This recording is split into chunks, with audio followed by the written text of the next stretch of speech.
Student, पिछले target के video lecture में हमने बात की थी एमीटर एंड वोल्ट मीटर की। एमीटर एंड वोल्ट मीटर हमने कंप्लीट किए थे। जितने मैंने आपको बताए हैं उसी से रिलेटेड जो क्वेश्चंस हैं वो पेपर के अंदर आते जाते रहते हैं। अब हम जो है वो उससे आगे का कार्यक्रम एमीटर और वोल्ट मीटर के बाद अगर हम बात करेंगे किसकी, तो वो होगा मैग्नेटिक मटीरियल्स से रिलेटेड। जो नेक्स्ट हमारा चैप्टर समझ लो आप इसको, एक यूनिट है अलग से।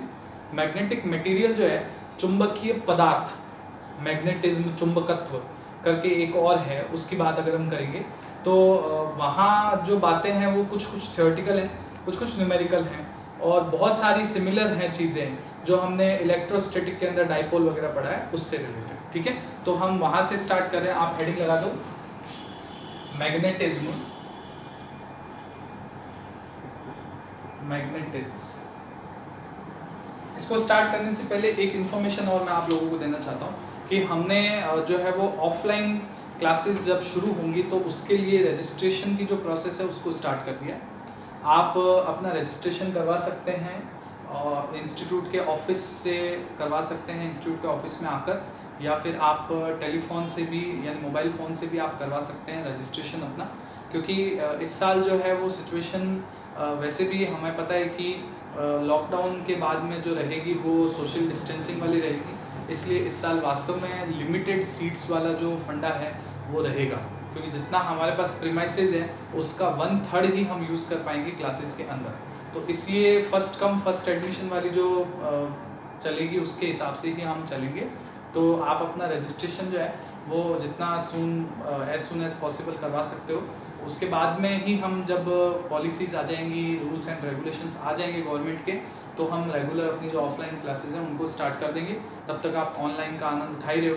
तो ऐसे केस में हम मैग्नेटिज्म वाला जो चैप्टर है उसको अब हम स्टार्ट कर देते हैं। इसमें हम मेनली 3 पॉइंट्स की चर्चा करेंगे। पहला जो पॉइंट होगा वो होगा permanent magnet and magnetic dipole, स्थायी चुंबक और चुंबकीय द्विध्रुव। दूसरा जो पॉइंट होगा वो होगा अर्थ मैग्नेटिक फील्ड, पृथ्वी का चुंबकीय क्षेत्र, या इसको बोलते हैं जियोमैग्नेटिज्म।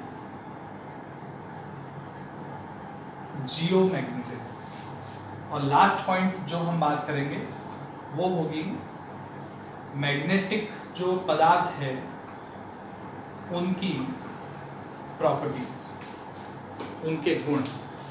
पहले हम आज का जो लेक्चर है, ये तीनों आप पॉइंट नोट कर लो। आज का जो लेक्चर है वो परमानेंट मैग्नेट और मैग्नेटिक डाइपोल के ऊपर है। बहुत सारी ऐसी बातें हैं जो इलेक्ट्रिक डाइपोल जैसी हैं, मैं रिपीट करता चलूँगा, आप नोट करते चलिए। ठीक है, पहले परमानेंट मैग्नेट की बात करते हैं, थोड़ा डाइपोल से अलग है। जब भी हम किसी पदार्थ को, क्योंकि जब हम तीसरा पॉइंट डिस्कस करेंगे property of materials, property of magnets, तो उसमें हम 3 प्रकार के पदार्थों की बात करेंगे। एक प्रकार का पदार्थ होगा डायामैग्नेटिक सब्सटेंस, जो कि प्रति चुंबकीय पदार्थ होगा, कभी चुंबक नहीं बना पाएंगे हम उससे। दूसरे प्रकार के पदार्थ होंगे जो अनुचुंबकीय पदार्थ होते हैं, वो पैरामैग्नेटिक पदार्थ, पैरामैग्नेटिक सब्सटेंसेस। वो माइल्ड अट्रैक्शन जो है वो शो करेंगे, तो उनसे भी कुछ खास हम मैग्नेट बना नहीं पाएंगे। लेकिन जो थर्ड वन होगा वो होगा हमारा कौन सा, फेरोमैग्नेटिक सब्सटेंस, लौह चुंबकीय पदार्थ। और लौह चुंबकीय पदार्थ से हम परमानेंट मैग्नेट बना पाएंगे। क्या ऐसी खास बात होगी उन लौह चुंबकीय पदार्थ के अंदर, उसको हम यहाँ पर चर्चा करेंगे। तो आप ये हेडिंग के अंदर लिखो, व्हेनेवर, जब भी हम किसी लौह चुंबकीय पदार्थ से, व्हेनेवर जब भी हम किसी लौह चुंबकीय पदार्थ से, we are trying to make a magnet from the ferromagnetic substance, लौह चुंबकीय पदार्थ से चुंबक बनाने का प्रयास करते हैं, magnet from ferromagnetic substance, then तो करके देन करके हम आगे बात करते हैं। यहाँ मान लो आप ये कोई फेरोमैग्नेटिक सब्सटेंस के अंदर जो बात हो रही है मैं उसको डिस्कस कर रहा हूँ। इसमें जितने भी परमाणु हैं, मान लो ये एक आयरन का टुकड़ा है मेरे पास, कच्चा लोहा जिसको हम बोलते हैं, इसके अंदर जितने भी परमाणु हैं ये सब परमाणु हैं, एटम्स हैं इसके। ये इस प्रकार इसके सारे एटम मैंने बना दिए, अनगिनत एटम है। नंबर है n, क्रॉस सेक्शन एरिया है a, लेंथ है इसकी l। इन सब परमाणुओं के अंदर क्या होगा, इस पदार्थ के अंदर ये सब नॉर्मल कंडीशन के अंदर इन सब का जो मैग्नेटिक डाइपोल मोमेंट होगा, मैग्नेटिक डाइपोल मोमेंट के बारे में आप पहले जान चुके हो, m = I × a, इसके बारे में हम जान चुके हैं पहले।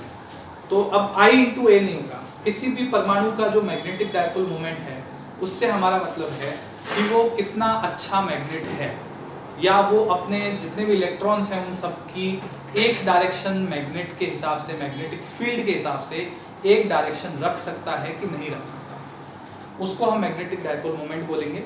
और फेरोमैग्नेटिक सब्सटेंस के अंदर क्या होता है कि ये सब के सब एक डायरेक्शन में व्यवस्थित होते हैं। मैं इनकी एक डायरेक्शन बनाई दे रहा हूँ, ये सब के सब एक डायरेक्शन में ऑलरेडी अरेंज हो रखे हैं। तो नेट जो मैग्नेटिक फील्ड आएगा m, नेट जो मैग्नेटिक मोमेंट आएगा m, वो एक परमाणु का जो मैग्नेटिक डाइपोल मोमेंट है m एटम, उसका n गुना होगा। किसी भी एक का आप m a ले लो, इसमें n परमाणु है तो n × m हो जाएगा। अब इस n को हम रिप्लेस कर देते हैं, number of atoms per unit volume. यहाँ हम वॉल्यूम की बात करते हैं बच्चों, आपको पता है आप करंट इलेक्ट्रिसिटी वाले चैप्टर में भी ऐसी बातें कर चुके हो। तो हमारा जो n है वो स्मॉल n × वॉल्यूम, इसको बोलते हैं number of atoms per unit volume. आपको क्वेश्चन के अंदर कैपिटल N की बजाय स्मॉल n दिया हुआ होगा, तो आप उसको स्मॉल n की फॉर्म में याद रखें। वॉल्यूम हमें पता है क्या होता है, एरिया × लेंथ, एरिया × लेंथ हो जाएगा। तो n की जगह NaL रख देते हैं अपन, m हो जाएगा NaL ma। अब इसमें हम Na और m इनको अलग कर देते हैं, ये तीनों कांस्टेंट है, Na m, और L को अलग कर देते हैं। इन तीनों को सम्मिलित रूप से बोला जाता है स्मॉल m। स्मॉल m जो है वो अलग चीज है, कैपिटल M जो है वो तो मैग्नेटिक डाइपोल मोमेंट है, चुंबकीय द्विध्रुव आघूर्ण। स्मॉल m जो है उसको बोला जाता है पोल स्ट्रेंथ, ध्रुव सामर्थ्य। हमें पता है यहाँ पोल बनेंगे, नॉर्थ पोल, साउथ पोल, तो पोल का कितना स्ट्रेंथ है, उसकी कितनी ताकत है, वो स्मॉल n से दिखाया जाता है। ये यहाँ पर वही काम करेगा जो इलेक्ट्रोस्टैटिक में चार्ज ने किया था और ग्रेविटेशन ने मास ने किया था। ये मास नहीं है, ये पोल स्ट्रेंथ है, लेकिन सिंबल m है, मास की तरह है। ये चीज़ आप नोट कर लो अपनी कॉपी में, फिर हम कुछ थ्योरेटिकल बातों को लिखेंगे, ठीक है। पॉज करके नोट करें तो कर लिया होगा आपने इसको नोट, इसके बाद में आप कुछ थ्योरेटिकल बातें नोट करो। इट मीन्स, अर्थात इन एनी सब्सटेंस, किसी भी पदार्थ में द मैग्नेटिक मोमेंट, चुंबकीय आघूर्ण, इज सम ऑफ द, चुंबकीय आघूर्ण समस्त परमाणुओं के आघूर्णों का योग होता है, sum of the moments of all atoms, योग होता है, which is depends on the cross section area, जो अनुप्रस्थ काट क्षेत्रफल तथा लंबाई पर भी, cross section area and length अनुप्रस्थ काट क्षेत्रफल और लंबाई पर भी निर्भर करता है। अगर हम उस पदार्थ में से कुछ परमाणु निकाल देते हैं तो जो योगदान करने वाले हैं, मतलब n हम कुछ कम कर दें, मेरे पास पहले 10,000 थे, मैं 10,000 के 9,000 कर देता हूँ, ये कम हो गया तो ये भी कम हो जाए। तो इसमें अगर हम इनको कुछ कम कर देते हैं तो योगदान करने वाले जो एटम्स हैं वो भी कम हो जाएंगे। If we remove some atoms then the participating atoms are decreases, so magnetic moment is also decreases. यदि हम कुछ परमाणु हटा देते हैं तो योगदान करने वाले परमाणु कम हो जाएंगे और चुंबकीय आघूर्ण भी कम हो जाएगा। प्रश्न पूछा जा चुका है। कैपिटल M के बारे में हमने लिखा है M into L, जबकि स्मॉल m के बारे में हमने लिखा है NaMa।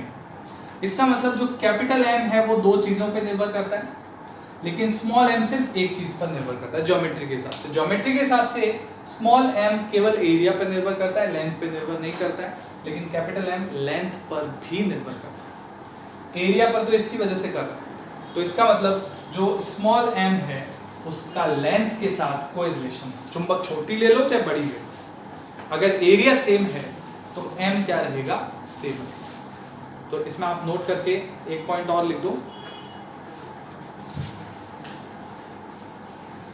Small m depends on cross section area, small m अनुप्रस्थ काट क्षेत्रफल पर निर्भर है,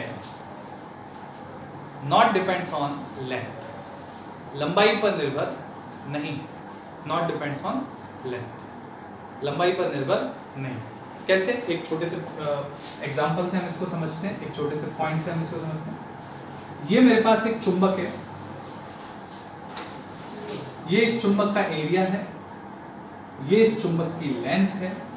मैं इस चुंबक को दो तरीके से काटता हूं, पहले का m है, स्मॉल m है, मतलब मोमेंट जो है वो m दिया हुआ है, पोल स्ट्रेंथ m। इस चुंबक को मैं दो प्रकार से कट करता हूं। एक कट करने का तरीका ऐसा है जिसमें मैंने इसकी लेंथ को कट कर दिया है, बीचों बीच से काटा है, तो ये l/2 हो गया, एरिया का एरिया रह गया। अगर एरिया सेम रह गया है तो m में कोई चेंज नहीं आएगा, m डैश m के बराबर होगा, लेकिन लंबाई कम होने के कारण m डैश m/2 हो जाएगा। लंबाई अगर कम होगी तो m में कमी आ जाएगी, स्मॉल m में कोई कमी नहीं है। एक मैं काटता हूं इसको एरिया के अकॉर्डिंग, मैंने इसकी लेंथ सेम रखी है, एरिया आधा कर दिया है, तो एरिया अगर आधा कर दिया तो ये भी आधा हो जाएगा, ये आधा हो जाएगा तो ये आधा हो जाएगा।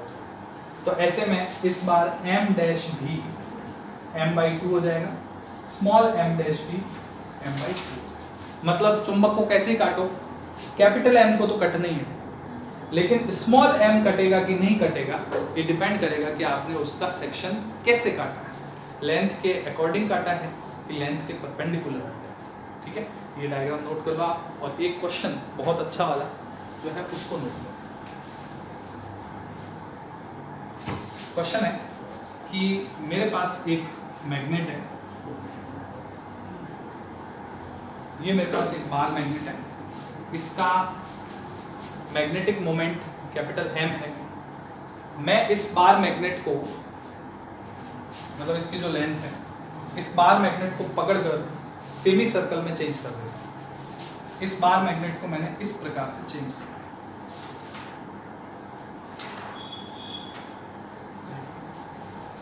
ये वाली डिस्टेंस आपको पता है 2r होती है, इस जगह से लेकर इस जगह के बीच। तो आपको बताना है कि अब जो नया m डैश होगा वो कितना। स्मॉल m में कोई फर्क नहीं पड़ेगा, नॉर्थ साउथ पोल की स्ट्रेंथ तो सेम एज इट इज पड़ी, लेकिन स्मॉल कैपिटल M जो है वो चेंज हो जाएगा। किस प्रकार चेंज होगा देखते हैं जरा। पहले का जो कैपिटल M है वो है m into L, अब का जो कैपिटल M है m डैश वो है m into 2r। r को रिप्लेस करो, 2r की जगह पर आप क्या लिख सकते हो कि L जो था, पहले जो लंबाई थी वो सेमी सर्कल में चेंज होने की वजह से पाई r हो गई है, तो r की जगह पे क्या लिख सकते हो L/पाई। इसमें पुट कर दो m dash m into 2 r की जगह L/पाई। इसमें m into L क्या चीज है बच्चों, कैपिटल M है पहले वाला, तो m डैश हो जाएगा 2 और पाई को अलग रख दो और यहाँ कैपिटल M। न जाने कितनी बार ये पेपर के अंदर पूछा जा चुका है कि अगर हम इस चुंबक को इस प्रकार से बदल देंगे तो नया m डैश पुराने m डैश से किस प्रकार निर्भर होगा, किस प्रकार अलग होगा। नोट कर डालें आप इसको। अब इस आर्टिकल में बहुत सारी थ्योरेटिकल बातें हैं, उन थ्योरेटिकल बातों को आप लिखते चलें, साथ साथ मैं जल्दी से बोल देता हूँ, आप पॉज कर करके नोट करते चलें।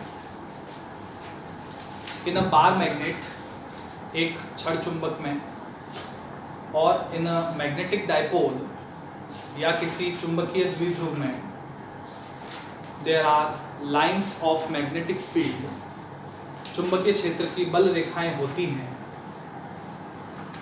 which are similar to, जो परिनालिका के चुंबकीय क्षेत्र के समान होती है, which are similar to magnetic field of a solenoid.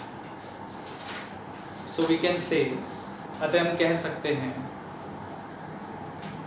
the behavior of a bar magnet is similar to a solenoid. एक छड़ चुंबक का व्यवहार परिनालिका के समान होता है, परिनालिका के समान होता है। अगला पॉइंट, जब आप किसी बार मैग्नेट को देखते हो और उसके पास में कंपास रखते हो तो आपको कुछ इस प्रकार की लाइंस दिखाई देती हैं। कुछ लाइंस ऐसी होती हैं जो एक हिस्से से आपको बाहर आती हुई प्रतीत होती हैं, बाहर आती हुई महसूस होती हैं।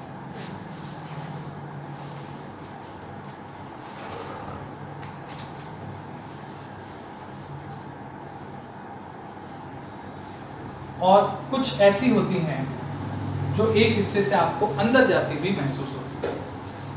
आपको लिखना है कि field lines which seems to emerge outward, क्षेत्र रेखाएं जो बाहर निकलती हुई प्रतीत होती हैं, that point called north pole, वह बिंदु उत्तरी ध्रुव कहलाता है, capital N। and in that point, और उस बिंदु में जहां क्षेत्र रेखाएं अंदर प्रवेश करती हैं, फील्ड लाइंस एंटरिंग इनसाइड, अंदर प्रवेश करती हैं, कॉल्ड साउथ पोल, दक्षिणी ध्रुव कहलाता है। तो चुंबक में जहां से बाहर निकलती हुई लगे वो नॉर्थ पोल, जहां अंदर घुसती हुई लगे वो साउथ। हालांकि इनकी जो एग्जैक्ट पोजीशन होती है वो एकदम किनारे पे नहीं होती। जो हमने पिछले केस में L लिखा था वो पूरी चुंबक की लंबाई है, लेकिन नॉर्थ थोड़ा सा अंदर होता है, साउथ थोड़ा सा अंदर होता है। अगले पॉइंट में लिखो, the positions of north and south are slightly inside from the edges. North तथा साउथ की स्थिति किनारों से थोड़े अंदर की ओर होती है, and the distance between these poles, और इन ध्रुवों के मध्य दूरी, called actual length of magnet, इन ध्रुवों के बीच की दूरी चुंबक की वास्तविक लंबाई कहलाती है।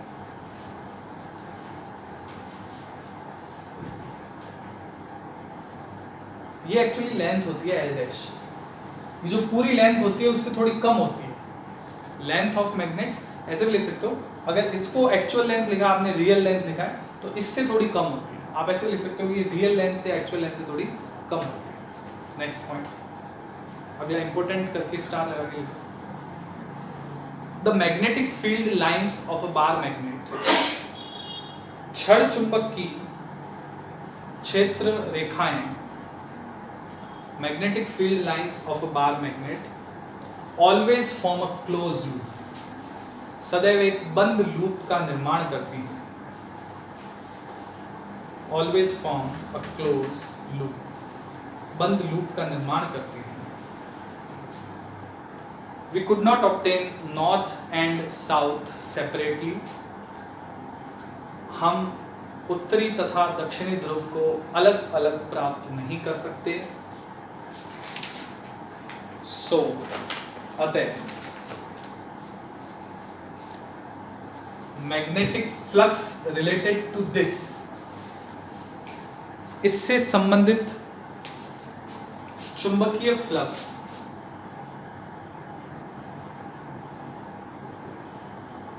इज ऑलवेज जीरो, सदैव शून्य होता है. मैग्नेट में गाउस की थ्योरम क्या होगी देखो, B dot ds is always zero. क्यों? क्योंकि हम वहां पर भी बात कर चुके हैं कि डाइपोल अगर हो तो जितनी जाएगी उतनी की उतनी आएगी, इसलिए नेट फील्ड क्या हो जाएगा, जीरो. यहाँ पर भी जीरो. फ्लक्स, नेट फ्लक्स क्या हो जाएगा, जीरो. तो यहाँ पर भी जीरो हो जाएगा. तो यहाँ गाउस की थ्योरम जो है वो जीरो है, हमेशा जीरो नहीं होती है, क्योंकि फ्लक्स हम अभी तो जो देख रहे हैं वो किसी बार मैग्नेट की वजह से देख रहे हैं. एक और पॉइंट लिख लो, the behaviour of north pole, उत्तरी ध्रुव का व्यवहार, is just like magnetic positive charge. उत्तरी ध्रुव का व्यवहार चुंबकीय धन आवेश के समान होता है. मैग्नेटिक पॉजिटिव चार्ज चुंबकीय धन आवेश के समान होता है. वाइल, जबकि south pole act as magnetic negative charge, जबकि दक्षिणी ध्रुव चुंबकीय ऋणात्मक आवेश के समान व्यवहार करता है. ये मैंने आपको बार मैग्नेट के बारे में सारी जानकारी दे दी है. अब अगर मैं यूनिपोल को एज्यूम करूं कि एकल पोल होता तो क्या होता, क्योंकि हमने पहले भी जब पोल पढ़े हैं तो प्लस क्यू और माइनस क्यू पढ़े. इसमें अगर प्लस क्यू होता तो क्या होता, के क्यू अपॉन आर स्क्वायर होता. लेकिन दोनों पोल की तरह होते हैं तो क्या होता है, 2kp अपॉन आर क्यूब होता है. एक्सिस के ऊपर ये होता है. लेकिन अगर अकेला पोल होता तो क्या होता, ये होता. तो इसमें बार मैग्नेट को अगर मैं लूँ, नॉर्थ और साउथ को लूँ, नॉर्थ और साउथ, तो अगर मैं दोनों को डाइपोल की तरह लूँ तो इलेक्ट्रिक फील्ड इसी की तरह आएगा. लेकिन अगर मैं अकेला पोल ले लूँ तो उसका भी मुझे पता होना चाहिए. इसकी तरह होगा, के क्यू अपॉन आर स्क्वायर होता है, इसका होगा म्यू नॉट अपॉन 4 पाई. जैसे इसमें के होता है म्यू नॉट अपॉन 4 पाई. क्यू की जगह मैंने आपको बताया था एम होता है, इसका pole strength upon r square है तो आर स्क्वायर, इसको बी बोलते हैं. ये बी, ये वाला जो मैग्नेटिक फील्ड है, बहुत इंपॉर्टेंट बात बताने जा रहा हूँ, ये वाला जो मैग्नेटिक फील्ड है, ये मैग्नेटिक फील्ड कंजर्व होता है.